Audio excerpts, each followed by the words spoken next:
evening and welcome to Carter Shed. We will be entering the Rubbish Bin Challenge! Yes! Good evening.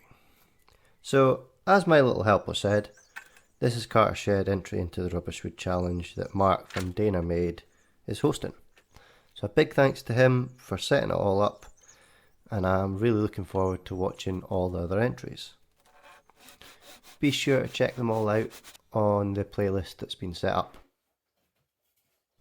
I extended my deck last summer, but I couldn't get new deck boards that matched the old deck, so I had to rip all the old ones up. The bits I have left are really pretty rubbish, most of them stuck nails or screws in them, but let's see if we can use them to make something for the new extended deck. And if you do want to check out the deck video, I'll put a link above. I will call the part I'm working on the wall. I want the top to have a nice gentle curve, so I use a bandsaw blade to mark it out and cut the curve out with the jigsaw.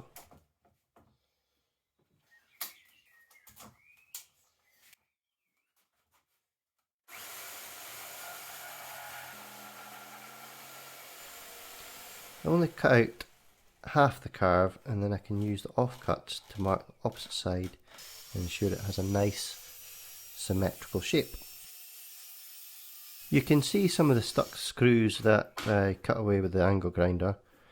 Then I used a punch to knock what was left down below the surface.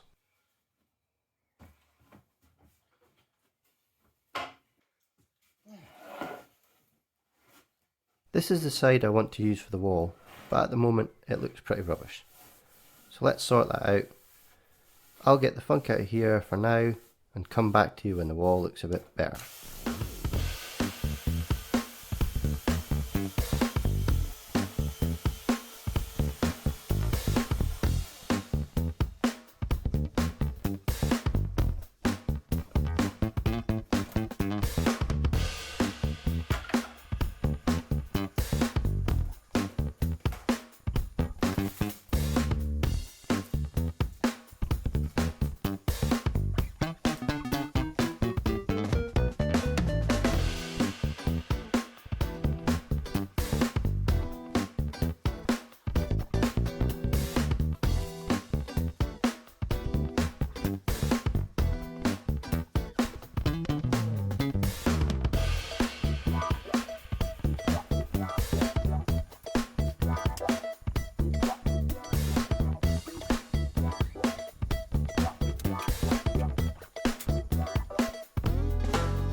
Time to start making some other bits and bobs for the rest of this project. If the old school black and white tiles or the thumbnail hasn't given it away yet, I'm making a mud kitchen for the little one. These circle cutouts will make some nice hobs for the cooktop. When I was making this, it also gave me the idea for a giant outdoor checkers or chessboard, but maybe that's another project to add to the to-do list. A little bit of sanding just to knock all the edges off, and they're looking good. Now, you can't have a cooktop without some knobs, so this old dowel will do the job for them.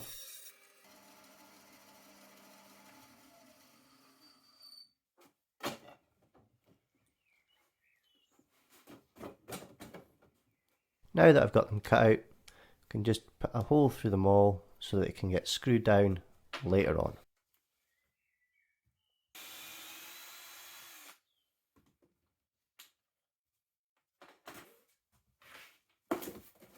Now we'll just get a bit of paint on the hobs and the knobs. If you wanted to see how I made this safety door, check out the video linked above.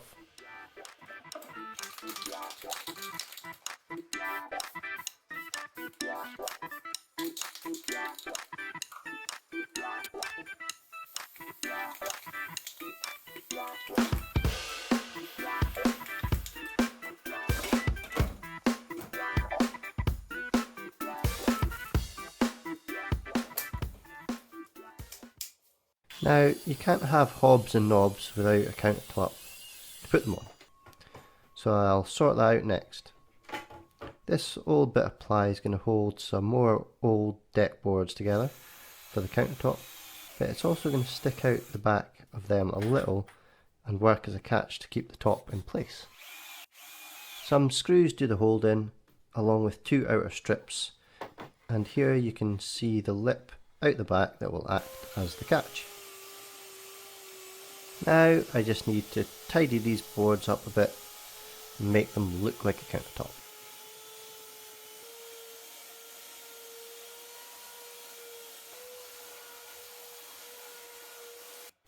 So I have the cooker sorted, but a mud kitchen also needs a sink. So I drilled a hole in each corner and used a jigsaw to join them up and make a cutout for a sink.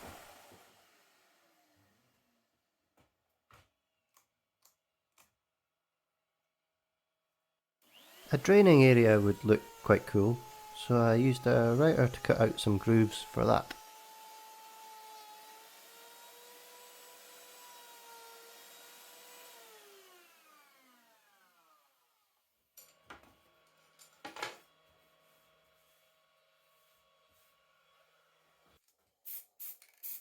A touch of black paint will just finish it off nicely.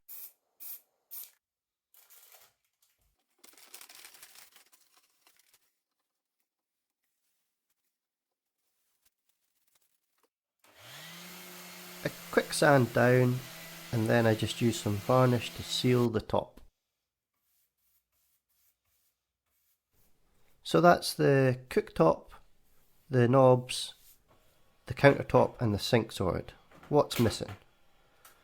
I still have some more deck boards to use, and I think it's time for another montage.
That work quite nicely for a little tap. Now I'll notch out a recess in the worktop to help make sure the tap stays nice and secure once it's held in place with a screw and some glue. So you'll maybe see there that I have given the whole of the worktop a once over with the router and a round over bit just to knock down all the hard edges. And I've also went around the cutout for the sink with the router bit as well. That's the tap secured nicely into place. Did also glue the washers down onto the dowels just to help the taps turn freely.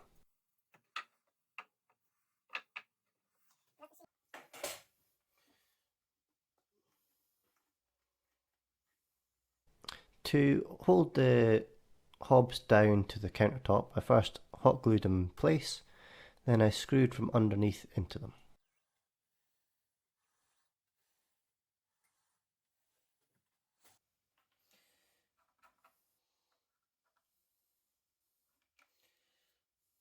For the knobs, I first glued down some washers onto the countertop, then I screwed through the top of the knobs down into the countertop. Not that tightly though, so that they can still be turned.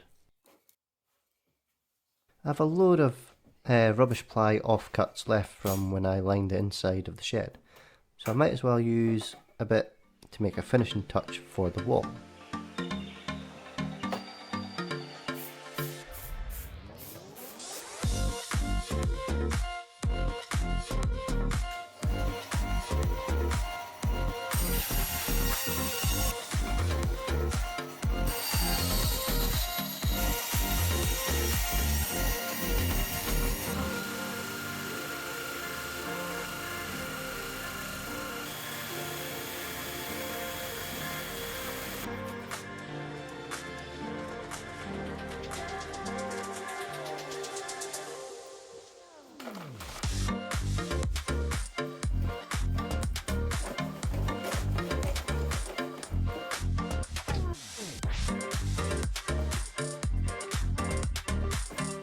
And finally, the very last piece of the jigsaw puzzle is something for that plywood catch to sit under when the top goes into place.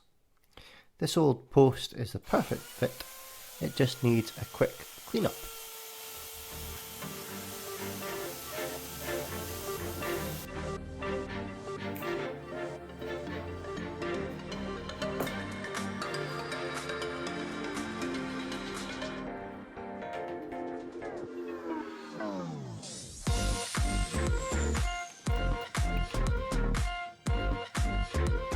So when I extended the deck last summer, I had an old tree root that I had to work around. So I boxed this area out, and I was always planning to build a mud kitchen with a hidden secret. So let's get that sorted, then I can bring everything over and get it fitted into place.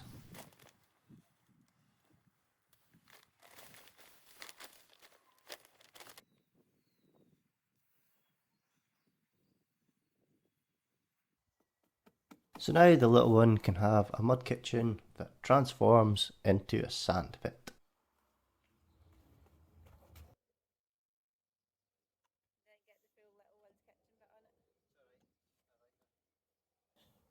Okay. I secured the wall into the frame that I'd made using some coach bolts. Then I can just bring everything over and slot it into place.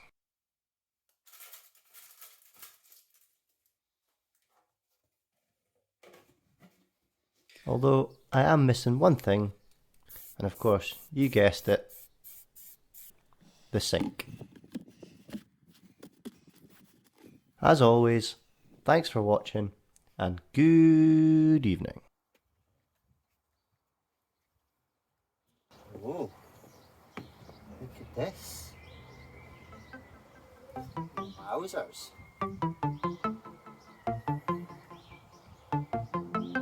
The mud kitchen? Yeah?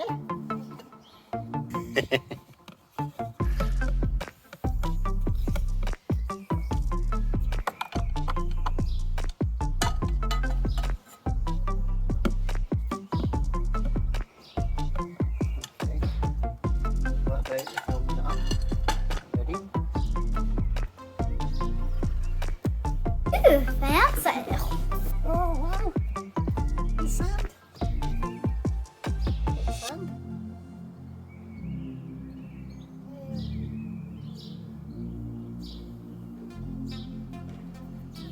You want the kitchen back?